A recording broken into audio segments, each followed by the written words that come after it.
ആദ്യം തന്നെ അമ്മ മാതാവിനും തിരുക്കുമാരനും 1 കോടി നന്ദി ഇവിടെ സാക്ഷ്യം പറയാൻ വന്നതിന്. പിന്നെ എൻ്റെ സ്ഥലം പട്ടിക്കാട്, തൃശ്ശൂർ ചെമ്പൂത്ര പട്ടിക്കാട്. എൻ്റെ പേര് നിർമ്മല. എനിക്ക് കിട്ടിയ സാക്ഷ്യം ആദ്യം തന്നെ എൻ്റെ വീട്ടിൽ ഒരു മനസ്സമാധാനവും സന്തോഷം ഉണ്ടായിരുന്നില്ല. അപ്പോൾ ഞാൻ നിൽക്കണ വീട്ടിലെ ചേച്ചി പറഞ്ഞു, കൃപാസനത്തിലേക്ക് പോയി നോക്ക് നിർമ്മല എന്ന് പറഞ്ഞു. അവിടെ നിന്ന് ഒരാഴ്ച കഴിഞ്ഞപ്പോൾ എൻ്റെ വീട്ടിൽ ചെറിയ ചെറിയ മാറ്റങ്ങൾ വന്നു. അതിലൂടെ എനിക്ക് ഒരുപാട് സന്തോഷം വന്നു തുടങ്ങി. പിന്നെ എൻ്റെ ഭർത്താവും ഞാനും എപ്പോഴും പിണക്കാണ്. അപ്പോൾ ഞാൻ വിചാരിക്കും, മാതാവേ എനിക്ക് എല്ലാവരും ജീവിക്കുന്നത് പോലെ നല്ലൊരു ജീവിതം കിട്ടണേ മാതാവേ എന്ന് ഞാൻ മാതാവിനോട് പ്രാർത്ഥിക്കാറുണ്ട്. അതിൻ്റെ പേരിൽ മാതാവ് എനിക്ക് ഒരുപാട് അനുഗ്രഹം തന്നു. എൻ്റെ മക്കളും മരുമക്കളും ഭർത്താവും എല്ലാവരും ഒരുപാട് സന്തോഷത്തിലാണ് ഇപ്പോൾ ജീവിക്കുന്നത്. ഇപ്പോൾ സ്വർഗം എവിടെയാണെന്ന് ചോദിച്ചാൽ ഞാൻ പറയും എൻ്റെ വീടാണെന്ന് ഞാൻ പറയും. പിന്നെ ഞാൻ ജോലി കഴിഞ്ഞ് എൻ്റെ വീട്ടിൽ പോകുമ്പോൾ കാല് മടങ്ങി ഞാൻ വീണു. ഞാൻ ഉറക്കെ മാതാവേ അമ്മ മാതാവേ എന്ന് വിളിച്ച് കരഞ്ഞു. അപ്പോൾ അവിടെയുള്ള ആൾക്കാരൊക്കെ വന്ന് എന്നെ എഴുന്നേൽപ്പിച്ച് കുറച്ച് നേരം നിന്ന് ഞാൻ ബസ്സിൽ എൻ്റെ വീട്ടിൽ പോയി. വീട്ടിൽ പോയപ്പോഴും കാല് ഭയങ്കര വേദനയാണ്. ഡോക്ടറെ കാണിച്ചപ്പോൾ ഡോക്ടർ പറഞ്ഞു 3 ആഴ്ചയെങ്കിലും ഇരിക്കണം, അപ്പോൾ അതിൻ്റെ പേരിൽ റെസ്റ്റാണ് വേണ്ടതെന്ന് പറഞ്ഞു. ഞാൻ മാതാവിൻ്റെ തൈലം പുരട്ടി നന്നായി മനസ്സുരുകി പ്രാർത്ഥിച്ചതിൻ്റെ പേരിൽ എനിക്ക് എൻ്റെ കാല് 3 ദിവസം കഴിഞ്ഞപ്പോൾ എനിക്ക് ജോലി എടുക്കാൻ സാധിച്ചു. പിന്നെ എൻ്റെ വീട്ടിൽ എനിക്ക് ചെറിയ ചെറിയ സന്തോഷങ്ങൾ എനിക്ക് വന്നു. പിന്നെ മാതാവിൻ്റെ പേപ്പർ ഇവിടെ നിന്ന് കിട്ടിയ പേപ്പർ ഞാൻ കൊണ്ടു കൊടുക്കുമ്പോൾ വിചാരിക്കും, മാതാവേ എനിക്കൊന്നും അറിഞ്ഞുകൂടാ, എനിക്ക് ഇത് വേഗം തന്നെ നല്ല അർഹതയുള്ള ആൾക്കാരുടെ കയ്യിൽ കിട്ടണേ മാതാവേന്ന് ഞാൻ പ്രാർത്ഥിച്ചു. പിന്നെ എനിക്ക് കിട്ടിയ അനുഗ്രഹം, എൻ്റെ ഭർത്താവിന് LICയിൽ ഒരു സെക്യൂരിറ്റി ജോലി കിട്ടി. അവിടെ ESCയുടെ കാർഡ് കിട്ടാൻ വേണ്ടിയിട്ട് 1 വർഷത്തോളം ഞങ്ങൾ ഒരുപാട് ഇങ്ങനെ ശ്രമിച്ചു. ഞങ്ങൾക്ക് കിട്ടിയില്ല. ഇപ്പോൾ ഞങ്ങൾക്ക് മാതാവിനോട് പ്രാർത്ഥിച്ചതിൻ്റെ ഫലമായിട്ട് എനിക്ക് അത് കിട്ടി. പിന്നെ ഏറ്റവും വലിയ ഇതെന്ന് പറയുന്നത് എൻ്റെ ഭർത്താവിൻ്റെ ചേട്ടൻ്റെ മരുമകൻ തല കറങ്ങി വീണ്, പ്രഷർ മൂലം തല കറങ്ങി വീണ് തലയിലെ ഞരമ്പ് പൊട്ടി ആസ്പത്രിയിൽ അഡ്മിറ്റാണെന്ന് എൻ്റെ ഭർത്താവ് വിളിച്ച് പറഞ്ഞു. ഭർത്താവ് പറഞ്ഞു ഓപ്പറേഷൻ വേണമെന്ന് പറഞ്ഞു. എന്താണെന്ന് അറിയില്ല എന്ന് പറഞ്ഞപ്പോൾ ഞാൻ അപ്പം തന്നെ മാതാവിനോട് പറഞ്ഞു, മാതാവേ ഒരു കാരണവശാലും അവനെ ഓപ്പറേഷൻ ചെയ്യരുത്, സൗഖ്യം കൊടുക്കണേ മാതാവേ എന്ന് ഞാൻ പ്രാർത്ഥിച്ചു.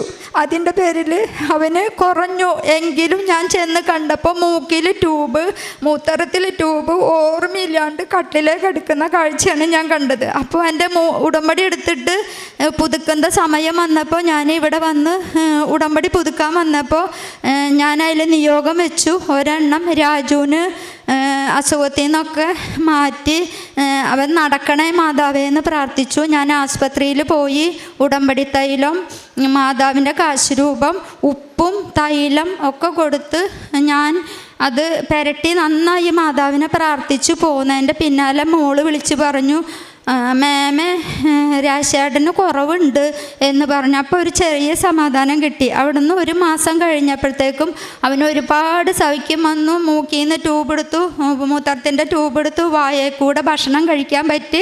അങ്ങനെ മാതാവ് എനിക്ക് വലിയൊരു അനുഗ്രഹം തന്നു എൻ്റെ പ്രാർത്ഥനയിലൂടെ. പിന്നെ എൻ്റെ ആങ്ങളയുടെ മോള് ഒരു ദിവസം വിളിച്ചിട്ട് പറഞ്ഞു, അമ്മായി ഓടി വായോ, ജില്ലാസ്പത്രിയിൽ ആതിരേനെ കെടുത്തിയിട്ടുണ്ട്, അമ്മായി ഒന്ന് ഓടി വായോ എന്ന് പറഞ്ഞു. അന്ന് വെച്ച് ഞാൻ ഓടി ചെല്ലുമ്പോൾ എൻ്റെ മോള് ബ്ലഡ് ഛർദ്ദിച്ച് കട്ടിലേക്ക് എടുക്കുന്നതാണ് ഞാൻ കണ്ടത്. അപ്പം തന്നെ മാതാവിൻ്റെ തൈലം പുരട്ടി ഞാൻ പ്രാർത്ഥിച്ച്, എനിക്കങ്ങനെ പ്രാർത്ഥിക്കാനൊന്നും അറിയില്ല, ഞാനൊരു ഹിന്ദുവാണ്. എങ്കിലും എനിക്കറിയണ പോലെ വിശ്വാസ പ്രമാണം ചൊല്ലി എൻ്റെ മോൾക്ക് പുരട്ടി കൊടുത്തപ്പോൾ അവർ പറഞ്ഞു മെഡിക്കൽ കോളേജിൽ കൊണ്ടുപോകണം, ഇവിടെ പറ്റില്ല എന്ന് പറഞ്ഞപ്പോൾ ആംബുലൻസ് വിളിച്ച് മെഡിക്കൽ കോളേജിൽ കൊണ്ടുപോയി. 3 ദിവസം അവളവിടെ ICU കിടന്നു.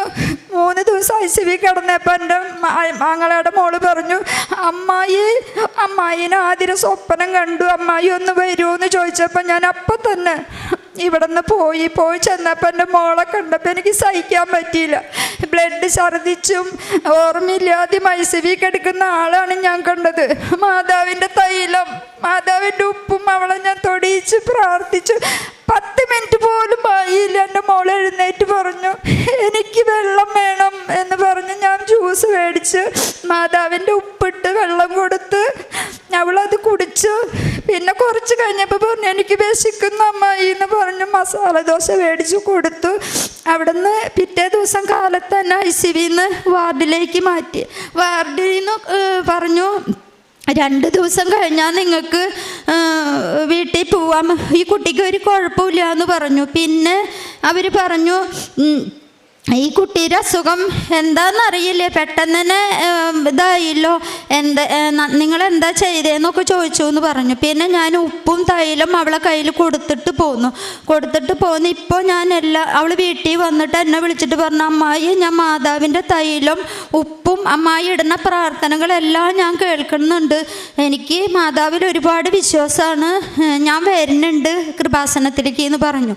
അതും കഴിഞ്ഞ് ഞാൻ എൻ്റെ മോൾക്ക് ഇവിടെ നിയോഗം വെച്ചു. എൻ്റെ മോൾക്ക് ഒരു വീടും സ്ഥലമില്ല, 5 വർഷമായിട്ട് ചോർന്നൊലിക്കുന്ന ഒരു വീട്ടിൽ വാടകയ്ക്കാണ് എൻ്റെ മോള് താമസിക്കുന്നത്. അപ്പം എൻ്റെ മോള് പറഞ്ഞു ഞാൻ എന്നിങ്ങനെ പ്രാർത്ഥിക്കും മാതാവേ എൻ്റെ മോൾക്ക് ഇരിക്കാനൊരു വീട്, ഈ അവസ്ഥയിൽ നിന്ന് എൻ്റെ മോളൊന്ന് രക്ഷിക്കാൻ മാതാവേ, ഞങ്ങളെ കൊണ്ട് കഴിവില്ല മാതാവേ, മാതാവിൻ്റെ കരുണ കൊണ്ട് എനിക്ക് കിട്ടണേ മാതാവിനെന്ന് ഞാൻ എന്നും പ്രാർത്ഥിക്കുമായിരുന്നു. അതിൻ്റെ കരുണയിൽ എൻ്റെ ഒരു കൂട്ടുകാരി എന്നോട് ഇങ്ങോട്ട് പറഞ്ഞു 10 ലക്ഷം രൂപ ഞാൻ നിനക്ക് തരാം, നിന്റെ മോൾക്ക് ഒരു സ്ഥലം വാങ്ങിച്ചു എന്ന് പറഞ്ഞപ്പോഴെനിക്ക് ഉണ്ടായ സന്തോഷം സങ്കടം പറഞ്ഞറിയിക്കാൻ പറ്റില്ല. ഞാൻ ഓടിപ്പോയി റൂമിൽ പോയിട്ട് മാതാവിനെ എടുത്ത് ഞാൻ മുത്തിയിട്ട് പറഞ്ഞു മാതാവേ 1 കോടി നന്ദി മാതാവേ, ഞാൻ അർഹതപ്പെടാത്തതാണ് നീ എനിക്ക് തന്നത്, നിന്റെ കരുണ കൊണ്ട് എനിക്ക് ഇത്രയും നല്ലൊരു സഹായം എനിക്ക് കിട്ടിയല്ലോ എന്നുള്ളൊരു സന്തോഷം എൻ്റെ മകൾക്കും എനിക്കും എൻ്റെ കുടുംബത്തിനും എല്ലാവർക്കും ഒരുപാട് സന്തോഷമായി എനിക്ക്. പിന്നെ എൻ്റെ ഭർത്താവിന് കിഡ്നിയിൽ കല്ലുണ്ടെന്ന് ഈ ഇട പറഞ്ഞപ്പോൾ ഞാൻ പ്രാർത്ഥിച്ചു, ഇവിടെ നിയോഗം വെച്ചു മാതാവേ ഞങ്ങൾക്ക് കഴിവില്ല മാതാവേ, മരുന്ന് വാങ്ങിക്കാനും പോവാനും വരാനും ഒന്നും ഞങ്ങൾക്ക് കഴിവില്ല, എൻ്റെ മാതാവ് ഇത് മാറ്റി തരണേ, സ്കാൻ ചെയ്യുമ്പോൾ എനിക്ക് ഒരു കുഴപ്പമില്ല എന്ന് പറയണേ മാതാവേ എന്ന് ഞാൻ പ്രാർത്ഥിച്ചു. എൻ്റെ മാതാവ് ചെറിയ ചെറിയ കാര്യങ്ങളിലൂടെ എനിക്കത് മാറ്റി തന്നു. പിന്നെ എൻ്റെ ബ്രസ്റ്റ് ഇവിടെ നെഞ്ചിൽ ഒരു മുഴ ക്യാൻസറാണെന്ന് എല്ലാവരും പറയും. ഡോക്ടർ പറഞ്ഞു ഇത് ചെയ്യണം, മാമോഗ്രാം ചെയ്യണം, ചെയ്തിട്ട് റിസൾട്ടും കൊണ്ട് വരണമെന്ന് പറഞ്ഞപ്പോൾ ഭയങ്കര ടെൻഷനാണ്. ക്യാൻസറെ നോക്കുന്ന ഡോക്ടറാണ് ഞങ്ങൾ കണ്ടത്. ഇത് കൊണ്ട് ചെല്ലുമ്പോഴും ഞങ്ങൾ മാതാവിൻ്റെ കാശ് രൂപ എടുത്ത് കൈ പിടിച്ച് ഞാൻ പ്രാർത്ഥിക്കും മാതാവേ എനിക്ക് ക്യാൻസറൊന്നും വരില്ല മാതാവേ, എനിക്ക് ഒരുപാട് ബാധ്യതകളുണ്ട്, അതൊക്കെ തീർന്നിട്ട് തന്നെ മാതാവ് എന്താണെന്നുണ്ടെങ്കിൽ എനിക്ക് വന്നോട്ടെ മാതാവേ, എനിക്ക് ക്യാൻസർ ഒന്നും വരില്ല മാതാവേ എന്ന് ഞാൻ നന്നായി മനസ്സൊരുക്കി പ്രാർത്ഥിച്ചു. ആരും കാണാതെയാണ് ഞാൻ കരയുക, എല്ലാവരും കാണിച്ചില്ല, എനിക്ക് ഭയങ്കര ധൈര്യമുള്ളതുപോലെ ഞാൻ പ്രവർത്തിക്കും. പക്ഷെ എനിക്ക് ഒട്ടും മനസ്സിന് ധൈര്യമില്ലാത്തൊരു വ്യക്തിയാണ്.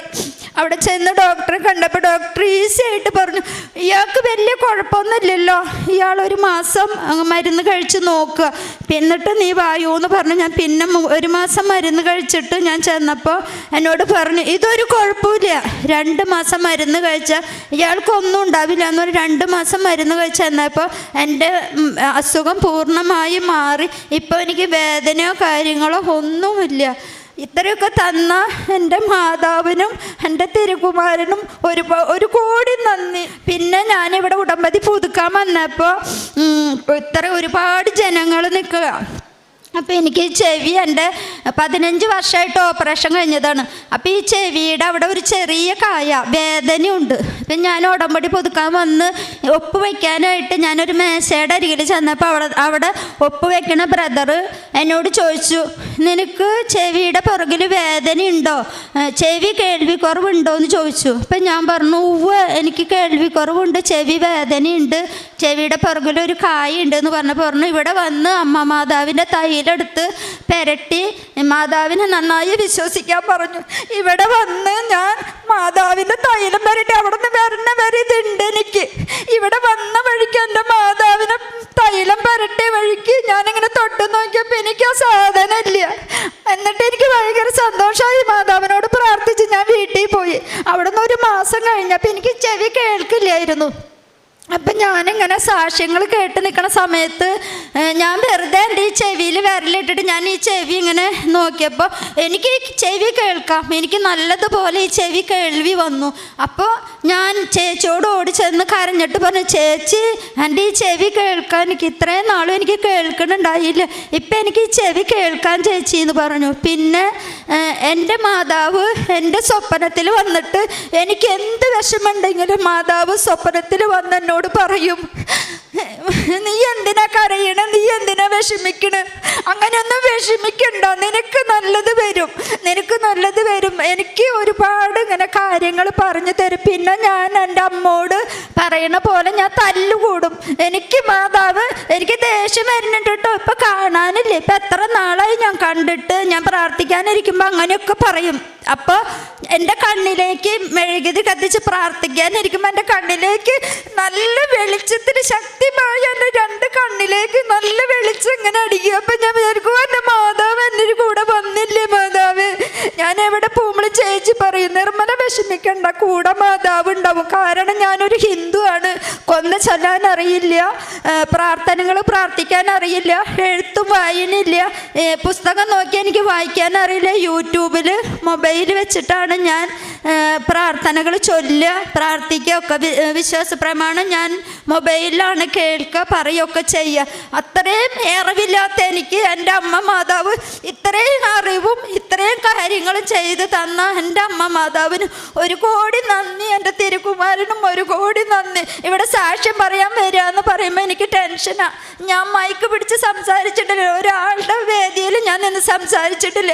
എനിക്കിത് പറയാൻ പറ്റുമോ എന്ന് എനിക്ക് ഭയങ്കര ടെൻഷനായിരുന്നു. എൻ്റെ അമ്മ മാതാവിൻ്റെ കാഴ്ചരൂപം എൻ്റെ കയ്യിൽ പിടിച്ചിട്ട് ഞാൻ പറഞ്ഞു, മാതാവേ എനിക്കൊരു തെറ്റും കൂടാതെ എനിക്ക് സാക്ഷ്യം പറയാൻ സാധിക്കണേ മാതാവേ എന്ന് മാത്രം ഞാൻ അവിടെ ഇരുന്ന് പറഞ്ഞ് കരഞ്ഞ് പ്രാർത്ഥിച്ചത്.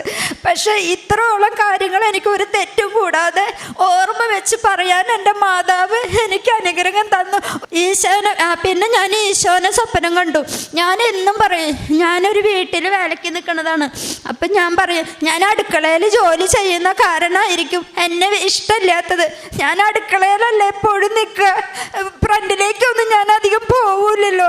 അപ്പം എന്നെ കാണാൻ ആരും വരൂല, നിങ്ങൾക്കൊന്നും എന്നെ ഇഷ്ടമല്ല എന്ന് ഞാൻ പറയും. ഒരു ദിവസം 5 മണിക്ക് എണീറ്റിട്ട് ഞാൻ വാതിൽ തുറക്കുമ്പോൾ, അടുക്കളയുടെ വാതിൽ തുറക്കുമ്പോൾ 1 മണിക്കൂറോളം എനിക്ക് മുല്ലപ്പൂവിൻ്റെ ആണോ അത് സ്വർഗത്തിലെ മണമെന്ന് ഞാൻ പറഞ്ഞു കേട്ടിട്ടുണ്ട്, അതുപോലെയൊക്കെ ഭയങ്കര നല്ല സുഗന്ധം 5 മണി നേരത്ത് 1 മണിക്കൂറോളം എനിക്ക് ആ സുഗന്ധം, ഒരു വട്ടത്ത് മാത്രം ആ സുഗന്ധം, അങ്ങോട്ടോ ഇങ്ങോട്ടോ നീങ്ങുമ്പോൾ ഇല്ല. എന്നിട്ട് ഞാൻ ഒരുപാട് ഞാൻ പറയണ കേട്ടിട്ടുണ്ട്, മാതാവ് വരുമ്പോൾ ഇങ്ങനെ മണം ഉണ്ടാവും എന്ന് പറയണ കേട്ടിട്ടുണ്ട്. അപ്പം ഞാൻ എൻ്റെ മാതാവ് വന്ന് എനിക്ക് എൻ്റെ മാതാവിൻ്റെ മണം അനുഭവിക്കാൻ പറ്റിയെന്നുള്ള സന്തോഷം എനിക്ക് പറഞ്ഞറിയിക്കാൻ പറ്റില്ല. പിന്നെ ഞാൻ പറഞ്ഞു, എല്ലാവരും ഈശോനെ കാണുന്നുണ്ട്, എനിക്ക് ഈശോനെ ഒന്ന് കാണാൻ പറ്റില്ലല്ലോ, എനിക്ക് ഈശോനെ ഒന്ന് കാണാൻ ഞാൻ ഇടയ്ക്കൊക്കെ ഇങ്ങനെ ചിന്തിക്കും. ഒരു ദിവസം ഞാനിങ്ങനെ കിടന്നിങ്ങനെ മയങ്ങി പോയിട്ടുള്ളൂ. അടുക്കളയുടെ വർക്കേരിയയുടെ വാതിൽ തുറന്നിട്ട് ഈശോ അങ്ങനെ കടന്നു വരുന്നത് ഞാൻ എൻ്റെ കണ്ണിൽ കണ്ട് ഞാൻ പെട്ടെന്ന് ഞെട്ടെഴുന്നപ്പോൾ പിന്നെ അത് ഞാൻ കണ്ടില്ല. അങ്ങനെ ഈശോ എൻ്റെ സ്വപ്നത്തിൽ വന്നു, എൻ്റെ അമ്മ മാതാവ് എൻ്റെ സ്വപ്നത്തിൽ വന്നു. എനിക്ക് എന്ത് പറയണം എന്ത് ചെയ്യണമെന്ന് അറിയാതെ ഞാൻ കുറേ നേരം എഴുന്നേറ്റ് അവിടെ നിന്നു. പിന്നെ എനിക്കുള്ളൊരു അനുഗ്രഹം, എനിക്ക് ഭയങ്കര ഷുഗറാണ്. അത് ഞാൻ ആരോടും പറയില്ല, ഷുഗറിന് ഗുളിക കഴിക്കുന്നുണ്ട്, ഷുഗറിന് മരുന്ന് കഴിക്കുന്നുണ്ട്. എങ്കിലും കാലത്ത് എണീക്കുമ്പോൾ എനിക്ക് ഭയങ്കര ക്ഷീണമാണ്. ഞാൻ കിടക്കയിൽ ഇരുന്നിട്ട് പറയും, എൻ്റെ മാതാവേ ഇന്ന് എനിക്ക് എണീക്കാൻ വയ്യല്ലോ മാതാവേ, എനിക്ക് ഒരുപാട് ജോലിയുണ്ട്, എനിക്ക് ചെയ്യാനത് സാധിക്കണേ മാതാവേ എന്ന് പറഞ്ഞ് ഞാൻ അടുക്കളയിൽ ചെന്ന് ഒരു ഗ്ലാസ് ചായ ഇട്ട് കുടിച്ച് ഞാൻ പണി തുടങ്ങിയ ഞാൻ പോലും അറിയണില്ല, ഞാൻ പോലും ഓർമ്മയില്ല എങ്ങനെയാണ് എൻ്റെ പണികൾ തീരുന്നത്, എങ്ങനെയാണ് എൻ്റെ ജോലി കഴിയണമെന്ന് എനിക്കറിയില്ല.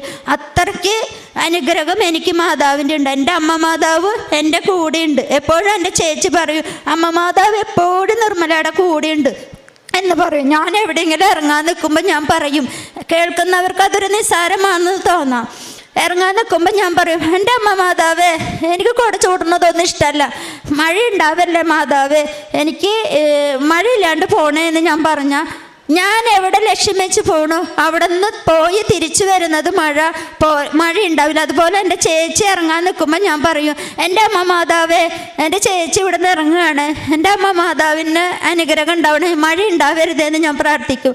പിന്നെ ഈ ചേച്ചിക്ക് എപ്പോഴും വയ്യായികയാണ്, എപ്പോഴും മേലും കൈയൊക്കെ വേദന എടുക്കുമ്പോൾ ഞാൻ പറയും, എൻ്റെ മാതാവേ, ആ ചേച്ചിയുടെ വേദന എല്ലാം എനിക്ക് തരണേ, ആ ചേച്ചിക്ക് വേദന ഒന്നും ഉണ്ടാവരുതേ മാതാവേ, കാരണം അത്ര സ്നേഹമാണ് ചേച്ചിക്ക് എന്നോട്. എനിക്ക് അതിൻ്റെ വേദനകൾ എല്ലാം എനിക്ക് തരണേ മാതാവേ, അതിന് വേദന ഉണ്ടാവില്ലെന്ന് ഞാൻ പ്രാർത്ഥിക്കാറുണ്ട്. ചിലപ്പോൾ ഞാൻ ചോദിക്കും വേദന ഉണ്ടോ ചോദിക്കുമ്പോൾ വേദന ഉണ്ട്, അല്ലെങ്കിൽ ചിലപ്പോൾ ഇല്ല എന്ന് പറഞ്ഞ് ഞാൻ പറയും, മാതാവ് വേദനയൊക്കെ എനിക്ക് തന്നു, ചേച്ചിക്ക് ഉണ്ടാവില്ല എന്ന് മനസ്സിൽ വിചാരിക്കും. ഇത്രയൊക്കെ ഭാഗ്യം തന്ന് ഈ അൽത്താരയിൽ, ഈ പുണ്യമായ അൽത്താരയിൽ നിന്ന് സാക്ഷ്യം പറയാൻ എനിക്ക് സാധിച്ചതിന് ഒരു കോടി നന്ദി പറഞ്ഞാൽ തീരില്ല.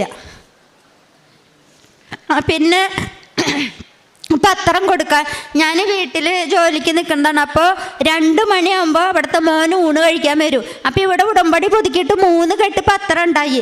അപ്പം ഞാൻ ഈ 3 കെട്ട് പത്രം കൊടുക്കണ്ടേ മാതാവേ, 10 മണിയായി, ഞാൻ ഇനി അവിടെ പോയി പത്രം കൊടുത്ത് വരുമ്പോൾ എത്ര ടൈം ആവും മാതാവേ, ഈ പത്രം എത്രയും വേഗം കൊടുത്ത് കഴിയണേ മാതാവേ എന്ന് ഞാൻ വിചാരിച്ചിട്ട് ഞാൻ വലിയൊരു ജംഗ്ഷനിൽ ചെന്നെത്തിയിട്ട് ഞാൻ ഇടങ്ങനെ മുറിഞ്ഞിങ്ങനെ കടന്നപ്പോൾ എൻ്റെ ഉള്ളിലിരുന്ന് ആരോ പറയണ്, നീ അങ്ങോട്ട് പോകണ്ട, നീ ഇങ്ങോട്ട് പോകുമെന്ന് പറഞ്ഞാൽ ഇങ്ങോട്ട് പോകുമ്പോൾ തൃശ്ശൂർ മാർക്കറ്റാണ്. അവിടെ നിന്ന് ഞാൻ ഇവിടെ നിന്ന് അങ്ങോട്ട് കടന്ന് ഞാൻ ചെല്ലുമ്പോൾ എൻ്റെ കയ്യിൽ 3 കെട്ട് പത്രമുണ്ട്. 10 മിനിറ്റ് ഞാൻ മാർക്കറ്റിൻ്റെ ഉള്ളിൽ കടന്ന വഴിക്ക് 3 കെട്ട് പത്രം 10 മിനിറ്റിനുള്ളിൽ ചേച്ചി എനിക്ക് തരുമോ എന്ന് ചോദിച്ച് എൻ്റെ കയ്യിൽ നിന്ന് ഫുള്ള് പത്രം മേടിച്ച് 10 മിനിറ്റ് കൊണ്ട് പത്രം കൊടുത്ത് അരമണിക്കൂർ കൊണ്ട് ഞാൻ വീട്ടിൽ വന്ന് ഭക്ഷണം വെച്ച് 12 മണിയാകുമ്പോഴത്തേനും എൻ്റെ കുട്ടി വരുമ്പോഴേക്കും എല്ലാ ജോലികളും എനിക്ക് കഴിയാൻ സാധിച്ചു. ഇത് എൻ്റെ മാതാവിൻ്റെ ഏറ്റവും വലിയൊരു അനുഗ്രഹമായിട്ട് ഞാൻ വിചാരിക്കണം. എനിക്ക് എത്ര പത്രം കൊടുത്താലും മതിയാവില്ല, എനിക്ക് ഒരുപാട് പത്രം കൊടുക്കണം ആഗ്രഹം. പിന്നെ ഞാൻ യൂട്യൂബിൽ, എനിക്ക് അങ്ങനെയൊന്നും യൂട്യൂബ് കാര്യങ്ങളൊന്നും ചെയ്യാൻ അറിയില്ലെങ്കിലും ഞാൻ യൂട്യൂബിൽ സാക്ഷ്യങ്ങൾ കേൾക്കും, ഒരുപാട് കേൾക്കും. പിന്നെ ഒരുപാട് ആൾക്കാർക്ക് സാക്ഷ്യങ്ങൾ ഞാൻ കേൾക്കാനായിട്ട് അവർക്ക് ഇട്ടുകൊടുക്കും, എൻ്റെ സ്റ്റാറ്റസിൽ ഇട്ടുകൊടുക്കും. അങ്ങനെ ഞാൻ ഇട്ട് കൊടുക്കാൻ വൈകിട്ടുണ്ടെങ്കിൽ എന്നോട് ഇങ്ങോട്ട് ചോദിക്കും, ചേച്ചി ഞങ്ങൾക്ക് സാക്ഷ്യങ്ങൾ കിട്ടിയില്ല, ഞങ്ങൾക്ക് പ്രാർത്ഥന കിട്ടിയില്ല, ഇട്ടതായോ എന്ന് പറയും. അപ്പോൾ എൻ്റെ ജോലി തിരക്കൊണ്ട് ഞാൻ ചിലപ്പോൾ മറന്നതായിരിക്കും. അപ്പോൾ ഞാൻ ഉടനെ തന്നെ അതിട്ട് കൊടുക്കും. അങ്ങനെയാണ് എൻ്റെ കാരുണ്യ പ്രവർത്തനം ചെയ്യാമെന്ന് പറഞ്ഞാൽ ഞാൻ മെഡിക്കൽ കോളേജിൽ പോവും. ഞാനിങ്ങനെ എന്നിൽ ഉള്ളത് ഞാനിങ്ങനെ രോഗികളെ കണ്ട് ഞാൻ ഉള്ളത് കൊടുക്കും. പിന്നെ എൻ്റെ ഞാനിങ്ങനെ ഇവിടേക്ക് ഡോക്ടറെ കാണാൻ പോയപ്പോൾ ഒരു കുട്ടീനെ, ക്യാൻസറായ ഒരു കുട്ടീനെ പരിചയപ്പെട്ടു. അപ്പോൾ ഞാൻ ജോലി എടുത്ത് എനിക്ക് കിട്ടുന്നതിൽ ഓഹരി എല്ലാ മാസം ഞാൻ ആ കുട്ടിക്ക് കൊടുക്കും. പിന്നെ ഭക്ഷണത്തിന് പൈസ കൊടുക്കും. അതാണ് എൻ്റെ പ്രേക്ഷിക പ്രവർത്തനം. ഇത്രയും പറഞ്ഞ് ഞാൻ എൻ്റെ അമ്മ മാതാവിനും തിരുക്കുമാരനും ഒരുപാട് നന്ദി പറഞ്ഞ് സങ്കീർത്തനം 37:5 നമ്മൾ ഇപ്രകാരം വായിക്കുന്നുണ്ട്, ദൈവത്തിൽ വിശ്വസിക്കുക, അവിടുന്ന് നോക്കിക്കൊള്ളും. കർത്താവിലൊന്ന് വിശ്വസിച്ചാൽ മാത്രം മതി, ബാക്കിയുള്ള കാര്യങ്ങളൊക്കെ അവിടുന്ന് നോക്കിക്കോളുമെന്ന് വചനം തന്നെ നമ്മളോട് പറയുകയാണ്. നിർമ്മല ഭാസ്കരൻ എന്ന് പറയുന്ന സഹോദരിയുടെ വളരെ നിഷ്കളങ്കമായിട്ടുള്ള ഒരു സാക്ഷ്യമാണ് നമ്മളിവിടെ കേട്ടത്. തൻ്റെ ജീവിതത്തിൽ പരിശുദ്ധ അമ്മയുടെ സാന്നിധ്യം അനുഭവിക്കുന്നുവെന്നും ദർശനത്തിലൂടെയും സ്വപ്നങ്ങളിലൂടെയും പരിശുദ്ധ അമ്മയെ കാണുകയും പരിശുദ്ധ അമ്മയുമായിട്ട് സംസാരിക്കുകയും ചെയ്യുന്നുവെന്നും, ഒരു കുഞ്ഞും അമ്മയും എപ്രകാരമാണോ സംസാരിക്കുന്നത് അതുപോലെ പരിശുദ്ധ അമ്മയോട് സംസാരിക്കുവാനായിട്ട് തനിക്ക് സാധിക്കുന്നുവെന്നും വളരെ നിഷ്കളങ്കമായ രീതിയിൽ നിർമ്മല എന്ന സഹോദരി നമ്മളോട് സാക്ഷ്യം പറയുകയായിരുന്നു. തൻ്റെ ജീവിതത്തിലുണ്ടായ രോഗങ്ങൾ, തൻ്റെ സഹോദരങ്ങൾക്കും ബന്ധുക്കൾക്കും ഉണ്ടായ രോഗാവസ്ഥകളിലൊക്കെ ഉടമ്പടി തൈലവും കാശുരൂപവും ഉപ്പുമൊക്കെ ഉപയോഗിച്ച് പ്രാർത്ഥിച്ചപ്പോൾ അതിൻ്റെ ഫലമായിട്ട് അത്ഭുതകരമായിട്ട് അവർക്ക് രോഗസൗഖ്യം ലഭിച്ചു എന്നീ സഹോദരി നമ്മളോട് സാക്ഷ്യപ്പെടുത്തുകയായിരുന്നു. അതുപോലെ തന്നെ തൻ്റെ കുടുംബത്തിൽ സമാധാനം ഉണ്ടാകണമെന്നുള്ളതായിരുന്നു ഏറ്റവും വലിയ ഒരു നിയോഗവുമായിട്ട് ഈ സഹോദരി പരിശുദ്ധ അമ്മയുമായിട്ട് ചെയ്ത ഉടമ്പടിയിൽ വെച്ചിരുന്നത്. പരിശുദ്ധ അമ്മ കുടുംബത്തിന് നല്ല സമാധാനം കൊടുത്തു എന്ന് മാത്രമല്ല, പോകുന്നിടത്തൊക്കെ സമാധാനത്തിൻ്റെ ഒരു ദൂതയായിട്ട് ഈ സഹോദരി അയക്കുന്നു എന്നുള്ളതും ഈ സഹോദരിയുടെ ജീവിതത്തിൻ്റെ ഒരു വലിയ സാക്ഷ്യമാണ്. ഈ സഹോദരി പറഞ്ഞത് വളരെ ശ്രദ്ധേയമായിട്ടുള്ളൊരു കാര്യമായിരുന്നു. തനിക്ക് കിട്ടുന്ന തുച്ഛമായിട്ടുള്ള വരുമാനത്തിൽ നിന്ന് തൻ്റെ സഹോദരങ്ങൾക്ക്, ആവശ്യമുള്ള വ്യക്തികൾക്കൊക്കെ താൻ നൽകുന്നു. അതുപോലെ തന്നെ തൻ്റെ ജോലിയുടെ ഇടയ്ക്ക് കിട്ടുന്ന ചെറിയ സമയങ്ങൾ, ഒഴിവ് സമയങ്ങൾ കണക്കിലെടുത്തുകൊണ്ട് ഈ സഹോദരി പോയി പ്രേക്ഷിത പ്രവർത്തനങ്ങൾ നടത്തുന്നതും പത്രം നൽകി പരിശുദ്ധ അമ്മയുടെ സന്ദേശം ലോകത്തെ അറിയിക്കുവാനായിട്ടുള്ള വലിയ ആ ഒരു ബോധ്യത്തിൽ നിന്നുകൊണ്ട് പ്രവർത്തിക്കുകയും ചെയ്യുമ്പോൾ പരിശുദ്ധ അമ്മ അനുഗ്രഹമായിട്ട്, സാന്നിധ്യമായിട്ട്, സമാധാനമായിട്ടൊക്കെ ജീവിതത്തിൽ കടന്നു വരുന്നു എന്നുള്ള വലിയ സാക്ഷ്യമാണ് നമ്മളിപ്പോൾ കേട്ടത്. നമുക്ക് കരങ്ങൾ അടിച്ചുകൊണ്ട് ഈ നിർമ്മല എന്ന സഹോദരിയുടെ നാമത്തിൽ ഈശോയെയും പരിശുദ്ധ അമ്മയെയും മഹത്വപ്പെടുത്താം. പരിശുദ്ധ അമ്മയ്ക്കും തിരുക്കുമാരനും 1000 നന്ദി. എൻ്റെ പേര് മാലു. ഞാൻ പാലാരൂപത അമ്പാറനിരപ്പേൽ ഇടവകയിൽ നിന്ന് വരുന്നു. ഞാൻ 2022 ഞങ്ങൾ ഉടമ്പടി എടുത്തത്. ഇപ്പം ഞാൻ മസ്കറ്റിലൊരു നേഴ്സായിട്ട് വർക്ക് ചെയ്യുവാണ്. ഞങ്ങൾ 2 മാസം മുന്നേ ഏപ്രിൽ 25-ാം തീയതി ഞങ്ങൾ ഫ്രണ്ട് റൂട്ടിലേക്ക് പോകുന്ന സമയത്ത് 2 വഴി റോഡ് ക്രോസ് ചെയ്ത് വേണം ഞങ്ങൾക്ക് പോകാൻ. അപ്പം ഞങ്ങൾ 5 പേര് ഒരു റോഡ് ക്രോസ് ചെയ്ത് വേറൊരു റോഡ് ക്രോസ് ചെയ്യാൻ വെയിറ്റ് ചെയ്ത് നിന്നപ്പോൾ അവിടെ 2 വണ്ടികൾ തമ്മിൽ കൂട്ടിയിടിച്ച് പുറകെ വന്ന വണ്ടി മേളിൽ വന്ന വണ്ടിയുടെ മണ്ടയ്ക്ക് കയറി ഞങ്ങൾ നിന്നിരുന്ന സ്ഥലത്തേക്ക്, ഞങ്ങളുടെ ദേഹത്തേക്ക് മറിഞ്ഞു വീണു. അത് നല്ല സ്പീഡിലാണ് വണ്ടി വന്നത്. പുറത്തൊക്കെ ഉള്ളവർക്കറിയാം, നല്ല സ്പീഡാണ് വണ്ടിക്ക്. അവിടെ അങ്ങനെ വണ്ടി ഇടിച്ചു കഴിഞ്ഞാൽ രക്ഷപ്പെടുക എന്നുള്ളത് വളരെ ചുരുക്കമാണ്. അപ്പം ഞങ്ങളുടെ ദേഹത്തേക്ക് മറിഞ്ഞു വീണു. തൽഫലമായി എൻ്റെ കൂടെ ഉണ്ടായിരുന്ന 3 പേര് അവിടെ വെച്ച് തന്നെ മരിച്ചു. ഞാനും എൻ്റെ കൂടെ ഉണ്ടായിരുന്ന ഒരു ചേച്ചി മാത്രമാണ് രക്ഷപ്പെട്ടത്. ഞങ്ങൾ ഒരു 6 മീറ്ററോളം ദൂരത്ത് വണ്ടി ഇടിച്ച് തെറിച്ച് വീണു. എനിക്ക് ആ സമയത്ത് ഞാനിതൊന്നും ഓർക്കുന്നില്ല. എന്തോ കാലിനെന്തോ ഒരു വേദന, അത് മാത്രമേ എനിക്ക് ഓർമ്മയുള്ളൂ. ഞങ്ങൾ അവിടെ കിടന്ന് നിലവിളിച്ചെങ്കിലും അവിടുത്തെ ഒരു നിയമം അനുസരിച്ച് പെണ്ണുങ്ങളെ ആണുങ്ങൾ അങ്ങനെ വന്ന് സഹായിക്കാറില്ല. അപ്പോൾ അത് ഒരു പെണ്ണുങ്ങൾ തന്നെ വരണം. അപ്പോൾ അതുവരെ ഞങ്ങൾ റോഡിൽ കിടന്നു. ഞങ്ങൾ കുറേ കരഞ്ഞു. പിന്നെ ഞങ്ങളുടെ സ്റ്റാഫുകൾ ഓടി വന്ന് ഞങ്ങളെ എടുത്ത് ഹോസ്പിറ്റലിൽ കൊണ്ടുപോയി. ഒരു 6 മീറ്ററോളം തെറിച്ച് വീണെങ്കിലും ഞങ്ങൾക്ക് വേറെ ഒരപകടങ്ങളും വേറെ ഒരു പരിക്കുകളോ ഒന്നും പറ്റിയില്ല. ഞങ്ങളുടെ കാലിന് ഫ്രാക്ചറായി, 2 ബോൺ ഒടിഞ്ഞു, കാല് തൂങ്ങിപ്പോയി. എങ്കിലും ഞങ്ങൾക്ക് വേറെ തലയ്ക്കോ കൈക്കോ അങ്ങനെ യാതൊരു അപകടവും ഞങ്ങൾക്ക് പറ്റിയില്ല. ഞാൻ എന്നും ഡ്യൂട്ടിക്ക് പോകുമ്പോൾ മാതാവിൻ്റെ രൂപത്തെ തൊട്ട് പ്രാർത്ഥിക്കും, മാതാവിൻ്റെ തൈലം തൊട്ട് പ്രാർത്ഥിച്ചിട്ടാണ് പോകുന്നത്. അന്നും ഞാൻ ഡ്യൂട്ടിക്ക് പോയപ്പോൾ കൊന്ത ചൊല്ലി മാതാവിനെ വിളിച്ചു പോയതാ. അപ്പോൾ അതിൻ്റെ ഫലമായിട്ടായിരിക്കും ഞങ്ങൾക്ക് ജീവൻ തിരിച്ചു കിട്ടി. ഞങ്ങളുടെ വേറെ പ്രത്യേകിച്ച് പരിക്കുകളൊന്നും കൂടാതെ ഞങ്ങൾക്ക് ജീവിതത്തിലേക്ക് തിരിച്ചു വരാൻ പറ്റി. എനിക്കൊരു കുഞ്ഞുണ്ട്, കൊച്ചിനെ കാണാനുള്ള ഭാഗ്യം കിട്ടി.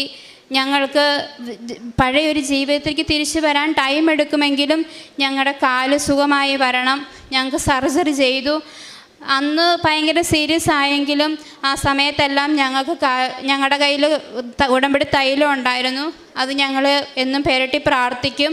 അതിൻ്റെ ഫലമായി 1.5 ആഴ്ചയോളം ഹോസ്പിറ്റലിൽ കിടന്നെങ്കിലും ഞങ്ങൾക്ക് പരിപൂർണമായിട്ട് കാല് സർജറി ചെയ്ത് സുഖപ്പെട്ട് തിരിച്ചു വരാൻ പറ്റി.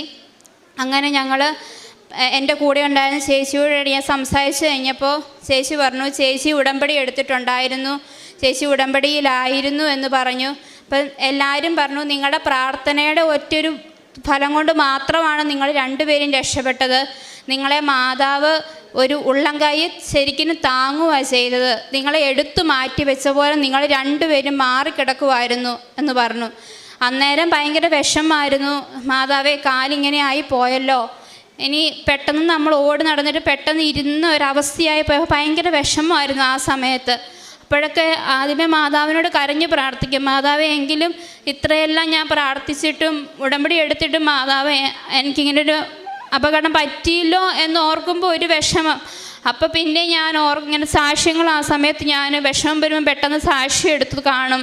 അപ്പോൾ ഇങ്ങനെ ഓരോ സാക്ഷ്യങ്ങളിൽ പറയും, ഉടമ്പടി എടുത്തിട്ടുണ്ട്, മാതാവ് നിങ്ങളെ കാത്തുകൊള്ളും, നിങ്ങൾ ഒന്നുകൊണ്ടും വിഷമിക്കേണ്ട. പിന്നെ പ്രാർത്ഥിക്കുമ്പോൾ ഇങ്ങനെ ഞാനൊരു വചനം കണ്ടു, ജെറമ്യ 29:11, നിങ്ങളെക്കുറിച്ചൊരു പദ്ധതി ഉണ്ട്, അത് നിങ്ങളുടെ നാശത്തിനല്ല ക്ഷേമത്തിനുള്ള പദ്ധതിയാണ്. നിങ്ങൾക്ക് ശുഭമായ ഭാവിയും പ്രത്യാശയും നൽകുന്ന പദ്ധതി. പിന്നെ ഞാൻ ഇടയ്ക്കൊക്കെ ഇങ്ങനെ ഇരിപ്പാണ്ടിങ്ങനെ ഓർക്കുമ്പം വിഷമം വരും. അപ്പോൾ തന്നെ മനസ്സിലേക്ക് ഇങ്ങനെ വചനം വരും, എന്തിനാ വിഷമിക്കുന്നത്, ദൈവം ഉണ്ടല്ലോ കൂടെ, മാതാവ് ഉണ്ടല്ലോ കൂടെ, നീ എന്തിനാ വിഷമിക്കുന്നത് എന്നിങ്ങനെ മനസ്സിലേക്ക് ഓടി വരും. പിന്നെ വിഷമം പോകും. അപ്പോൾ കഴിഞ്ഞ ദിവസം എൻ്റെ കൂടെയുള്ള ചേച്ചിയായിട്ട് ഞാൻ സംസാരിച്ചപ്പോൾ ചേച്ചി എന്നോട് പറഞ്ഞു, ഒന്നുകൊണ്ടും വിഷമിക്കണ്ട, നമ്മൾ കൃപാസന മാതാവിൻ്റെ കുഞ്ഞുങ്ങളാണ്, നമ്മളെ ഒരിക്കലും മാതാവ് കൈവിടത്തില്ല, നമുക്ക് പഴയ ജീവിതത്തിലേക്ക് തിരിച്ചു വരാൻ പറ്റും. നമ്മുടെ കാല് പൊട്ടലുണ്ടായി, അവർ നന്നായിട്ട് തന്നെ സർജറി ചെയ്തു, ടൈം എടുക്കും, ബട്ട് നമുക്ക് നമ്മുടെ പഴയ ജീവിതത്തിലേക്ക് നമുക്ക് തിരിച്ചു വരാൻ പറ്റും എന്ന് പറഞ്ഞു. അപ്പോൾ ഞാനിപ്പോഴും ഉറച്ച് വിശ്വസിക്കുന്നു, മാതാവ് എൻ്റെ കൂടെ ഉണ്ടായിരുന്നത് കൊണ്ട് മാത്രമാണ് എനിക്കിപ്പോൾ ഇവിടെ വന്ന് ഈ ആൾത്താരെ വന്ന് ഈ സാക്ഷ്യം പറയാനും എൻ്റെ പഴയ ജീവിതത്തിലേക്ക് എനിക്ക് തിരിച്ചു വരാനും പറ്റിയത് എന്ന് ഞാൻ ഉറച്ച് വിശ്വസിക്കുന്നു. മാതാവ് നമ്മൾ ഉടമ്പടി എടുത്തു കഴിഞ്ഞാൽ ഒരിക്കലും നമ്മളെ കൈവിടത്തില്ല. വിഷമങ്ങൾ നമുക്ക് വരും, പക്ഷെ നമ്മൾ പ്രാർത്ഥിച്ചു കഴിഞ്ഞാൽ നമുക്ക് എന്താണെങ്കിലും നമ്മുടെ വിഷമം പോകും. ആദ്യമൊക്കെ എനിക്ക് ഭയങ്കര ബുദ്ധിമുട്ടായിരുന്നു.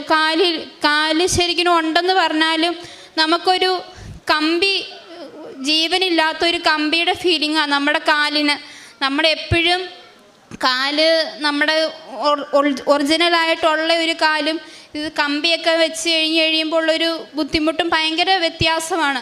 അപ്പം ഞാനിങ്ങനെ പല സമയത്ത് ഓർക്കും, ഇങ്ങനെ കാല് കാണുമ്പോൾ ഒരു വിഷമം. അപ്പം ഞാൻ ഓർക്കും, മാതാവേ എൻ്റെ കാല് എന്നിങ്ങനെ ഓർക്കുമ്പോൾ പെട്ടെന്ന് മാതാവിൻ്റെ രൂപം മനസ്സിലേക്ക് വരും. നീ വിഷമിക്കരുത്, നിനക്ക് സുഖപ്പെടും എന്നിങ്ങനെ പറയും. പിന്നെ എല്ലാവരും എന്നോട് പറയും, വിഷമിക്കരുത്, നീ ഉടമ്പടി എടുത്തതല്ലേ, മാതാവ് നിന്നെ കാത്തുകൊള്ളും, നിനക്കൊന്നും പറ്റത്തില്ല കുഞ്ഞെ, കാലിന് പറ്റിയതല്ലേ ഉള്ളൂ, നിനക്ക് രക്ഷപ്പെടും, നീ സുഖമായിട്ട് വരും. അത് കേൾക്കുമ്പോൾ നമുക്കും ഒരു ആശ്വാസം. ഞാൻ പിന്നെയും മാതാവിൻ്റെ അടുത്ത് പോകും, മാതാവിൻ്റെ രൂപത്തെ പോയിരുന്ന് പ്രാർത്ഥിക്കും, മാതാവേ എന്നെ കൈവിടരുത്, എനിക്ക് നടക്കാൻ പറ്റണേ എന്ന് ഞാൻ പ്രാർത്ഥിക്കും. മാതാവ് അന്നേരം ചിരിക്കുന്ന പോലെ എനിക്കിങ്ങനെ തോന്നും. ഞാൻ പിന്നെ അതുവഴി തിരിച്ചു പോരും, പിന്നെ ബെഡേ വന്നിരിക്കും. നമുക്ക് പെട്ടെന്നുണ്ടായ ഒരു വിഷമം നമുക്ക് പെട്ടെന്ന് മാതാവിനോട് പറയുമ്പോൾ അത് മാറും. അങ്ങനെ തിരിച്ചൊരു ജീവിതം തന്ന മാതാവിന് 1000 നന്ദി. പിന്നെ എനിക്ക് വളരെ നാളത്തെ ഒരു ആഗ്രഹമായിരുന്നു വിദേശത്ത് പോയി ജോലി ചെയ്യണമെന്നുള്ളത്. അതിങ്ങനെ പലതവണ ഇങ്ങനെ നോക്കി വരും, ആലോചിച്ച് വരും. അപ്പോൾ എന്തെങ്കിലും കാരണങ്ങൾ കൊണ്ട് മുടങ്ങിപ്പോകും. അങ്ങനെ എൻ്റെ കല്യാണം കഴിഞ്ഞു, ഒരു കൊച്ചായി. അത് കഴിഞ്ഞപ്പോഴും ഞാനിങ്ങനെ ആഗ്രഹിക്കും, വിദേശത്ത് പോയി ജോലി ചെയ്യണം എന്ന് ഞാനിങ്ങനെ ആഗ്രഹിക്കും. അത് കഴിഞ്ഞ് ഇവിടെ ഉടമ്പടി എടുത്ത് കഴിഞ്ഞ് കഴിഞ്ഞപ്പോൾ ഒരു ഇൻ്റർവ്യൂ വന്നു മസ്കറ്റിലേക്ക്. ഞാനിങ്ങനെ ഇൻ്റർവ്യൂവിന് പോകുന്നതിന് മുന്നേ ഇവിടെ വന്ന് അച്ഛനെ കണ്ടു, അച്ഛൻ പ്രാർത്ഥിച്ചു. ഞാൻ ഇൻ്റർവ്യൂവിന് പോയി. എൻ്റെ കയ്യിൽ ടെക്സ്റ്റോ ഒന്നുമില്ലായിരുന്നു. എൻ്റെ കയ്യിലാകെ ഇവിടുത്തെ ഒരു കൊന്തയും എൻ്റെ കാശുരൂപം മാത്രമേ ഉണ്ടായിരുന്നുള്ളൂ.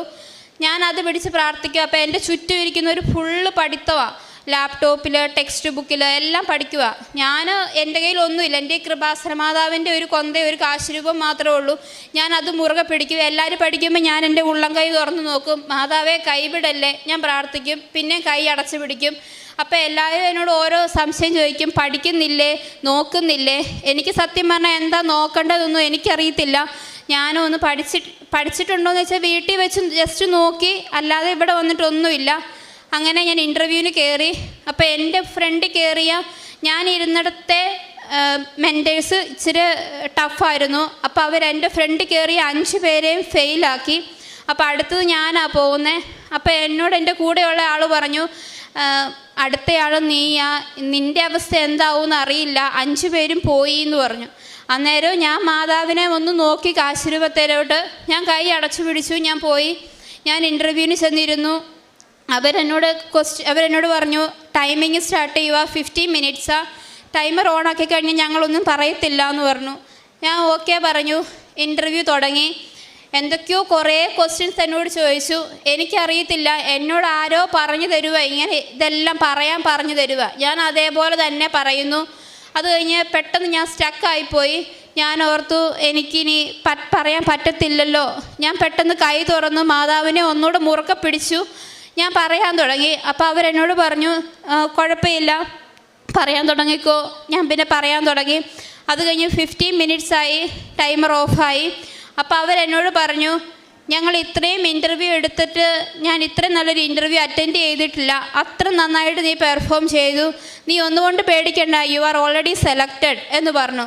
ഞാൻ ശരിക്കും എനിക്കറിയത്തില്ല, ഞാൻ അവിടെ ഇരുന്ന് കരഞ്ഞുപോയി. ഞാൻ മാതാവിനോട് പ്രാർത്ഥിച്ചു, പക്ഷേ ഇത്രയും എന്നെ മാതാവ് സഹായിക്കുമെന്ന് ഞാൻ ഒരിക്കലും പ്രതീക്ഷിച്ചില്ല. പ്രതീക്ഷകൾക്ക് അപ്പുറം എന്നെ മാതാവ് സഹായിച്ചു. എനിക്കൊരു വെപ്രാളവോ ഒന്നും എനിക്ക് തോന്നിയില്ല. ഞാൻ അവർ ചോദിക്കുന്നു അപ്പം തന്നെ ആൻസർ പറയുന്നു. എനിക്കറിയത്തില്ല എങ്ങനെയാണ് വരുന്നതെന്ന് എനിക്കറിയത്തില്ല, മാതാവ് പുറകെ നിന്ന് പറഞ്ഞു തരുന്നതായിരിക്കും ചിലപ്പം. ഞാനത് അങ്ങനെ പറഞ്ഞു. അവരെൻ്റെ ഫോമിൽ 3 സ്റ്റാർ ഇട്ട് തന്നു.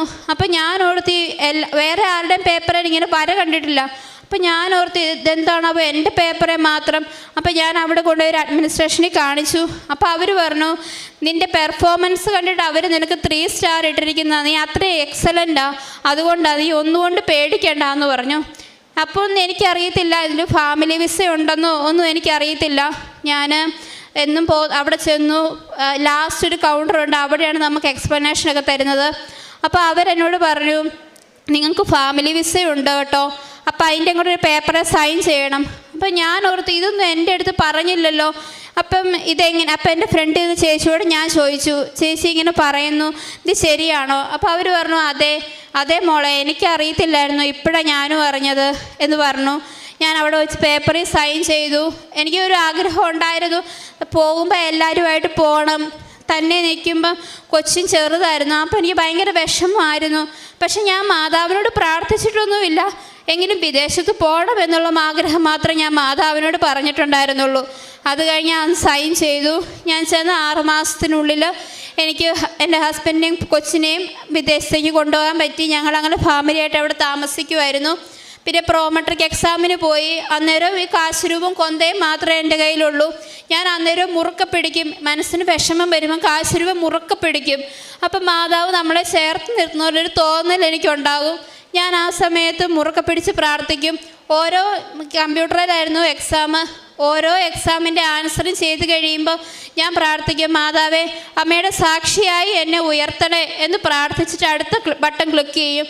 അപ്പോൾ ആ ക്വസ്റ്റ്യനും ഏകദേശം അറിയാവുന്നതായിരിക്കും, അപ്പോൾ തന്നെ ആൻസർ ചെയ്യും. പിന്നെ ഞാൻ പ്രാർത്ഥിക്കും, മാതാവേ അമ്മയുടെ സാക്ഷിയാക്കി എന്നെ ഉയർത്തണേ, എന്നെ കൈവിടരുതേ മാതാവേ എന്ന് ഞാൻ പ്രാർത്ഥിക്കും. പിന്നെ ഞാൻ അടുത്ത ക്വസ്റ്റ്യൻ ചെയ്യും. അങ്ങനെ ക്വസ്റ്റ്യൻ എല്ലാം ചെയ്ത് കഴിഞ്ഞു. അപ്പോൾ സബ്മിറ്റ് എന്ന് പറഞ്ഞ ഓപ്ഷൻ ഞെക്കിയാലേ മാർക്ക് വരുവുള്ളൂ. അപ്പോൾ അത് ഞെക്കാനൊരു പേടിയാണ്, മാതാവ് എന്തായിരിക്കും. അന്നേരം ഉള്ളിലുണ്ട്, എന്തിനാ പേടിക്കുന്ന, മാതാവ് ഉണ്ടല്ലോ. പിന്നെ ഞാൻ വിശ്വാസപ്രമാണം ചൊല്ലി സബ്മിറ്റ് ചെയ്തു. അപ്പോൾ നല്ല മാർക്ക് തന്നു. മാതാവ് എന്നെ സഹായിച്ചു. അതിന് മാതാവിന് 1000 നന്ദി.